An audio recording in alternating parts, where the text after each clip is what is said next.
윤석열 검찰총장에 대한 징계위원회가 내일 열립니다. 가장 논란이 됐던 판사 사찰 의혹을 두고는 수사 주체 등을 둘러싸고 대검과 법무부의 신경전이 이어지고 있습니다. 취재기자 연결하겠습니다. 강희경 기자.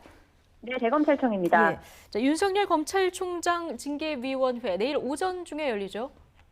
네, 내일 오전 10시 반 법무부 검사징계위원회가 윤석열 검찰총장에 대한 징계심의를 진행합니다.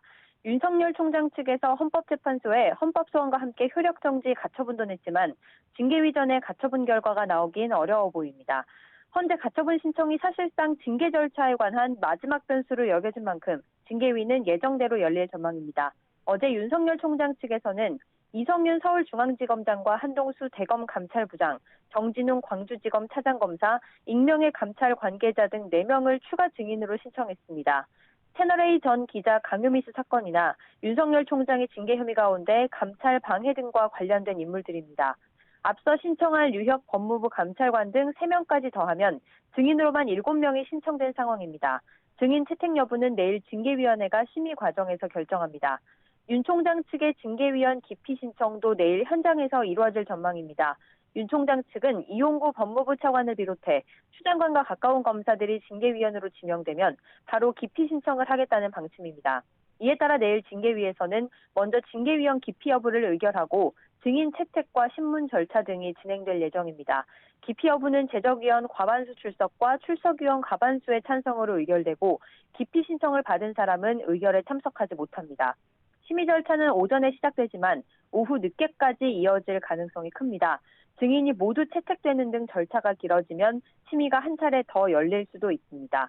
윤석열 검찰총장의 출석 여부는 오늘 오후에 정해집니다. 추미애 법무부 장관은 오늘 출근길에서 징계위를 하루 앞둔 소감을 묻는 질문에 아무 답변을 하지 않았습니다. 직접 들어보겠습니다. 네, 윤 총장 징계위 앞두고 한 말씀 부탁드리겠습니다.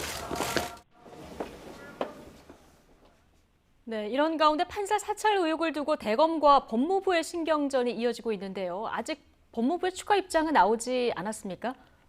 네, 어제 오전 대검찰청은 대검감찰부에서 진행하고 있던 윤 총장의 판사 사찰 의혹 사건 수사를 서울고등검찰청이 하도록 지시했습니다.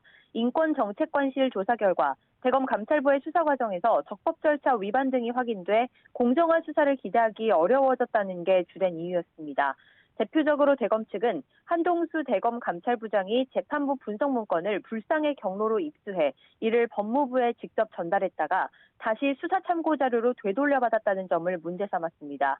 또 대검감찰부가 수사정보 담당관실을 압수수색하는 과정에서 진행 상황을 법무부 관계자에게 수시로 알려줬다고도 밝혔습니다. 대검은 감찰부 사건을 서울고검으로 배당하면서 법무부에서 수사 의뢰한 윤 총장의 직권남용 혐의 사건도 함께 서울고검으로 보냈습니다. 인권정책관실이 해온 진상조사도 서울고검에서 하도록 하며 모든 수사 참고 자료를 넘겼습니다. 그러자 법무부는 곧바로 유감을 표명했습니다. 검찰총장 직무복귀 이후 대검이 인권정책관실을 통해 수사에 개입해 감찰부의 수사가 중단됐다는 겁니다. 또 대검 차장검사가 사건을 서울고검에 배당하도록 지시한 건 총장의 지시나 다름없다고도 주장했습니다. 이에 대검도 지시 배경을 구체적으로 설명하며 재차 반박에 나섰습니다. 대검은 공정성 확보 차원에서 특임검사를 임명하자고 요청했으나 법무부가 소극적으로 나와 불가피하게 서울고검에 사건을 배당했다며 지금이라도 특임 요청을 받아들인다면 따르겠다고 밝혔습니다. 특임검사 요청에 대한 법무부의 입장은 아직 나오지 않았습니다. 그러나 추미애 법무부 장관이 다시 한번 수사지휘권을 발동할 수 있다는 관측도 나오면서 징계위원회를 앞두고 법무부와 대검 사이 신경전이 더욱 고조되는 모습입니다. 지금까지 대검찰청에서 YTN 강희경입니다.